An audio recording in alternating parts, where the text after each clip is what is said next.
Patuloy naman ang investigasyon ng CIDG sa pagkamatay ng dalawang student athletes kung saan muling hinamon ng CIDG si Coach Tab Baldwin na personal na humarapa at makipagtulungan sa mga otoridad. Si Patrick Gupo para sa 13 sa tanghali. Man up, be man enough to face the investigation. Yan ang diretsahang hamon ni Criminal Investigation and Detection Group Director Police Major General Robert Murico II kay Coach Thomas Tab Baldwin. Kaugnay pa rin yan sa investigasyon ng pagkamatay ng student athlete na sina Rene Baterbonia at Divine Adili sa Dipakulaw, Aurora. In the interest of justice and equity para doon sa dalawang players which you call as your brother. If you're talking about the battle cry of Bebab, band of brother, if you're a brother, hindi ka tatalikod. Ipinasabina na ng CIDG ang 48 individual na kinabibilangan ng mga manlalaro, coaching staff, school officials at first responders. Noong Lunes, nagsimula na ang pagkuha ng mga pahayag sa mga dating manlalaro ng kupunan. Nitong Miyerkules naman, 10 current players ng Ateneo basketball team ang ipinasabina. Ngunit 7 lamang ang dumalo. Ayon sa CIDG, nagbigay rin sila ng access sa mga psychiatrists at psychologists para sa players na mangailangan ng intervention. We have communicated with the school authorities and their parents during the issuance of the subpoena, and we specifically requested them to be accompanied by a counsel of their own choice. And as of now, every one of them has their own lawyers, including yung mga coaches.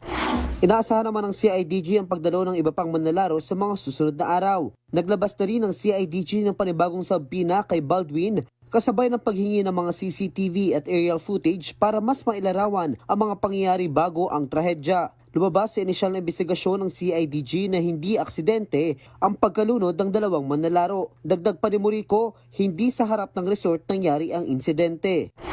That the incident did not actually happen in front of the resort. It was about 300 to 700 meters away.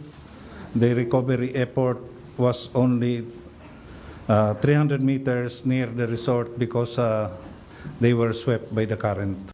Isa pa sa mga sinisilip ng CIDG ay kung bakit sa dagat isinagawa ang nasabing training, gayong hindi pantay ang shoreline sa lugar at malakas ang agos ng tubig. Ayon sa mga pahayag ng ilang manlalaro, naglalakad at nagsasagawa lamang sila ng stationary jogging sa dagat bilang bahagi ng kanilang physical training para palakasin ang kanilang mga binti. Sa kasalukuyan, wala pa rin umanong nakukuhang ebidensyang CIDG na may nakatali o nakalagay na pampabigat sa mga paa ng mga manlalaro. Naniniwala ang CIDG na mas mahalaga ang direktang pagharap ng mga sangkot kaysa pagpapadala lang ng kanilang mga abogado.